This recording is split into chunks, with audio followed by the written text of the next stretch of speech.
SOSG, SOSG,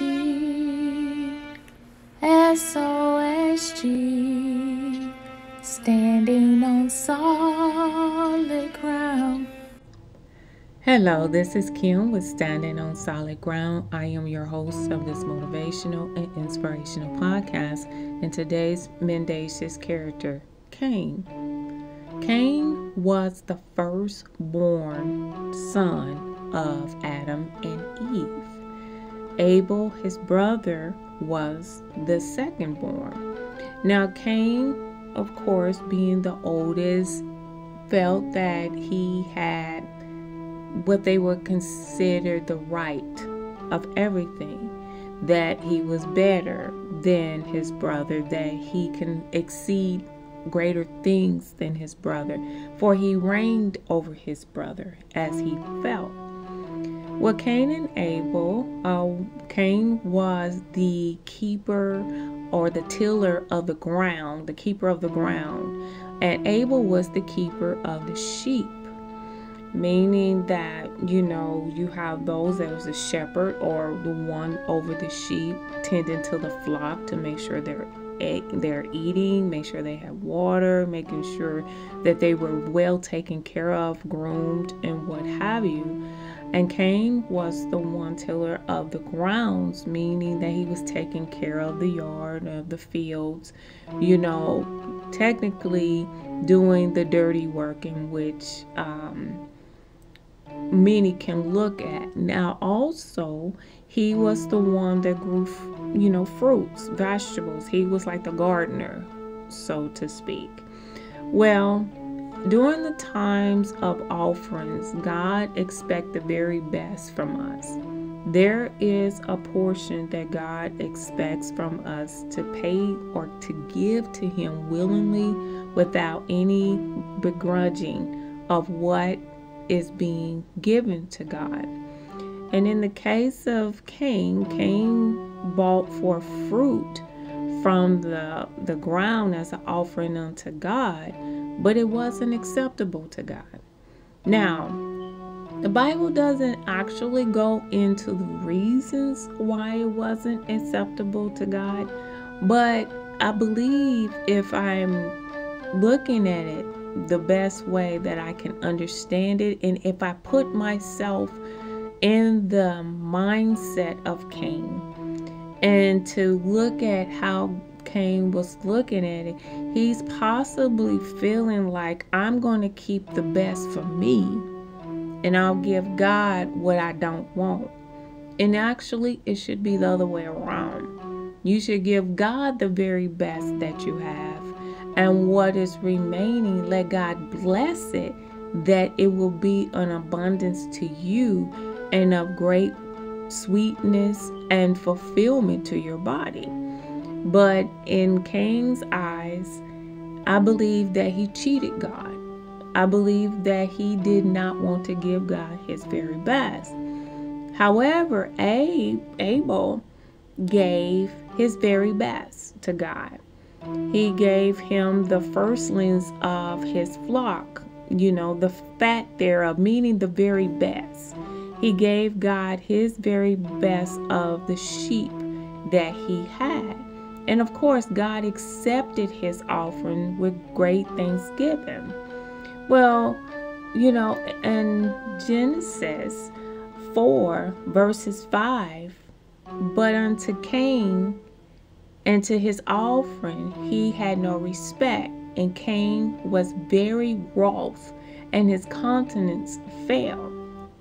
Now, I usually will go in and I will define what these words mean, because they have a great importance to the storyline or to what God was trying to teach us in the Word of God.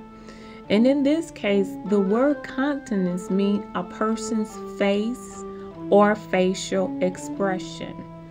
And I can about imagine or picture in my mind that Cain frowned. He was not happy with God because, He has a lot of nerve. Here he's going to give him the fattest that he has, the best that he had, the first, basically the very best. The ones without spot, blemish, or wrinkle.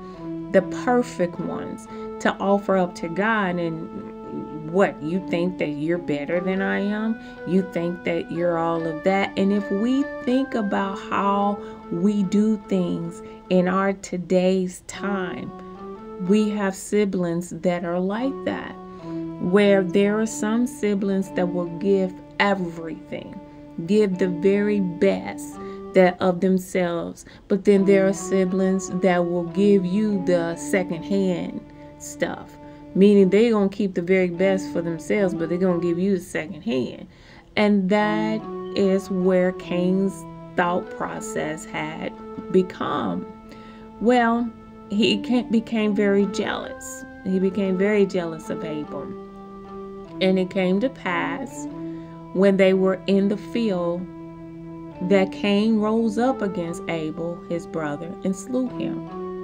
Now, what was the purpose of him slewing him?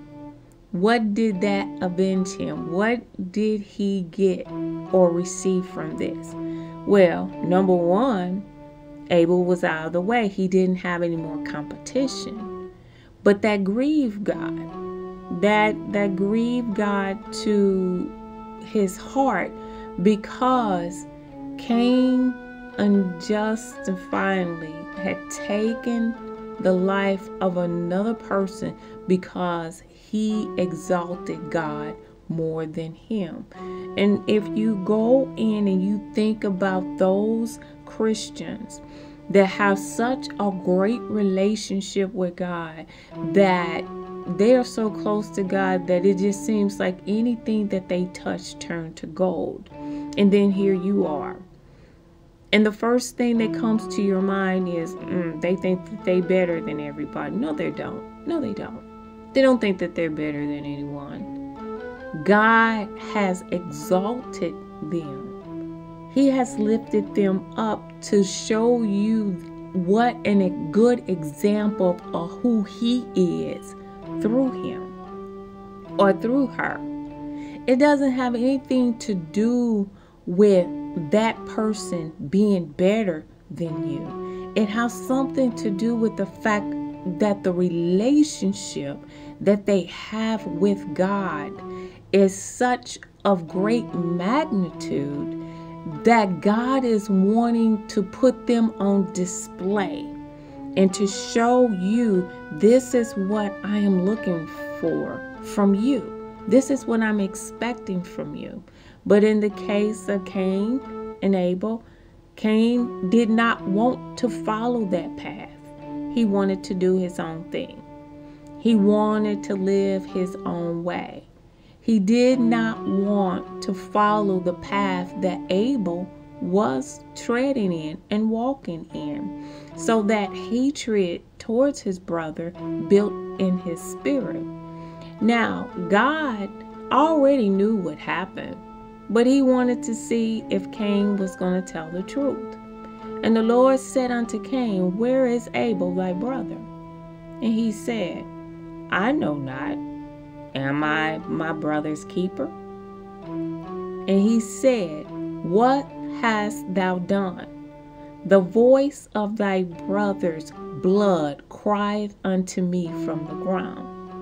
And now art thou cursed from the ground, which have opened her mouth to receive thy brother's blood from thy hand.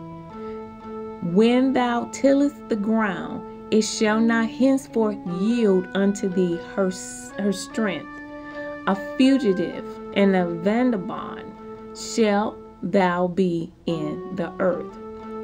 Now God cursed Cain. In other words, no matter what you plant from this day forward, it's not going to grow. It's not going to profit you anything. Because you have taken your own brother's life, and because of your selfishness, your jealousy, your bitterness, that you will not be able to till this yard and yield anything. That the earth will not open her mouth. That when every time you till this yard, you will always see or feel or hear or know that your brother's blood is from thy hand, because God was not pleased with Cain. How many times have you heard stories across this country and across this world where siblings take their own flesh and blood's life because of whatever the argument or the misunderstanding may be? They don't realize that the blood that they shed is going to be on their hands. That God is not going to allow you to think that you're going to get away with that. That every time you touch something, it's not going to be prosperous for you. It's not going to yield you any prosperity in any way, shape, form, or fashion. Now, I'm not going to say that God will never forgive you. Yes, He'll forgive you. I will not tell you that at some point in your life, if you pour out your heart unto God and ask Him for forgiveness and tell Him how sorry you are for doing what you did and to ask for forgiveness, I'm not going to say what God will and won't do, because that is up to God. But I do know this, that you will be punished for what you have done. And in the case of Cain, Cain had said to the Lord, my punishment is greater than I can bear. Behold, thou hast driven me out this day from the face of the earth, and from thy face shall I be hid, and I shall be a fugitive, a vagabond in the earth. And it shall come to pass that every one that findeth me shall slay me. In other words, that the reputation of what he did is going to get around to everybody. And when this reputation gets out there to everybody, he's going to be fearing for his life. He is going to be looking over his shoulders. He is going to be wondering which one is going to attack me, who's going to slay me. So God made him a promise and told him, and the Lord said unto him, therefore, whosoever slayeth Cain, vengeance shall be taken on him sevenfold. And the Lord set the mark upon Cain, lest any finding him should kill him. Meaning that if anyone kills Cain, that the person who slay him will be punished 7 times more for the death of Cain.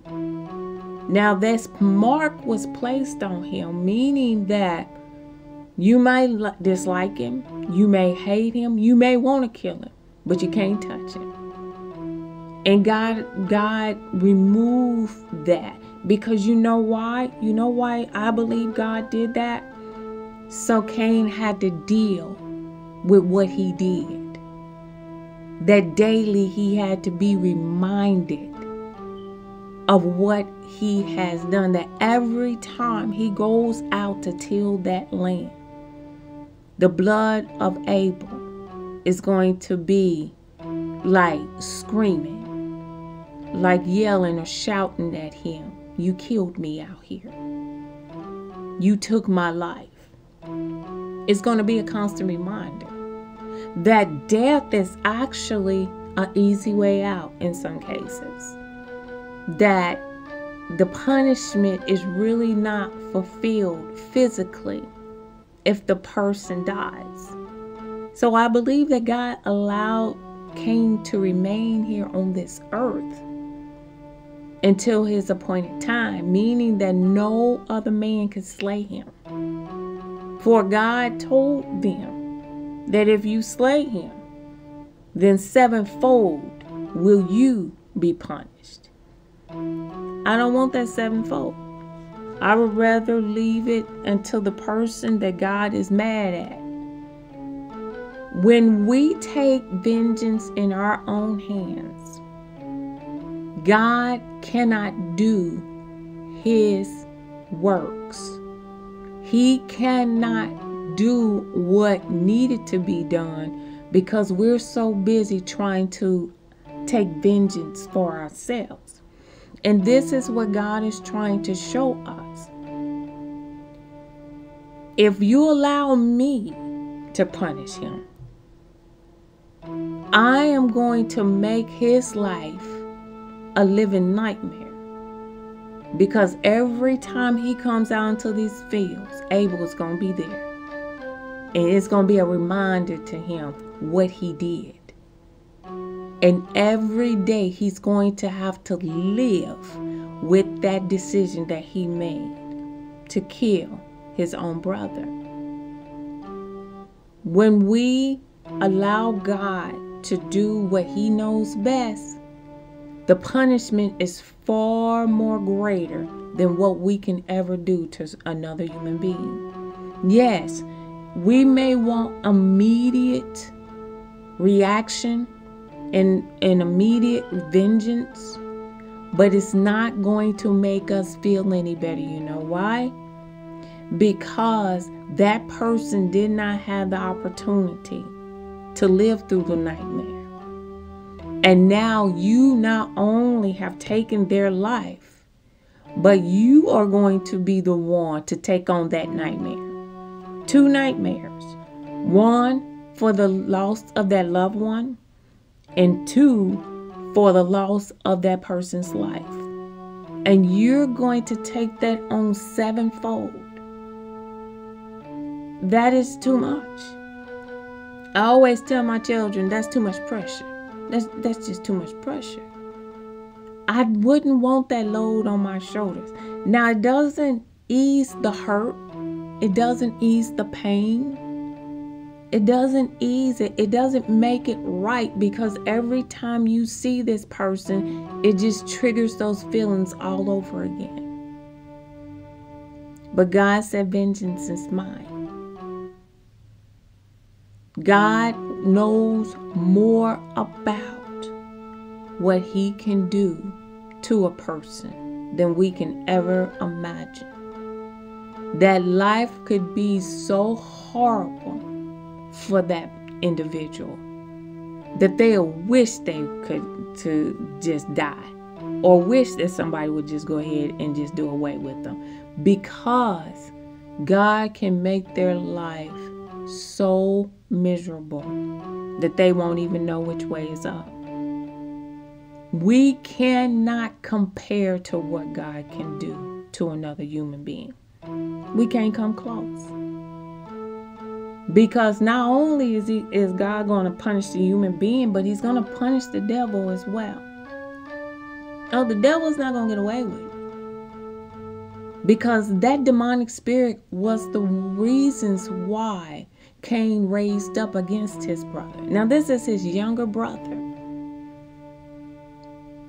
And the one person that you feel should be protective of you should be your own sibling, other than your parents. It should be your siblings. And when your siblings don't protect you, you are on the opposite side of the fence at that point. Because you got to watch your back, not just for your enemy, but for the one who's supposed to love you as well.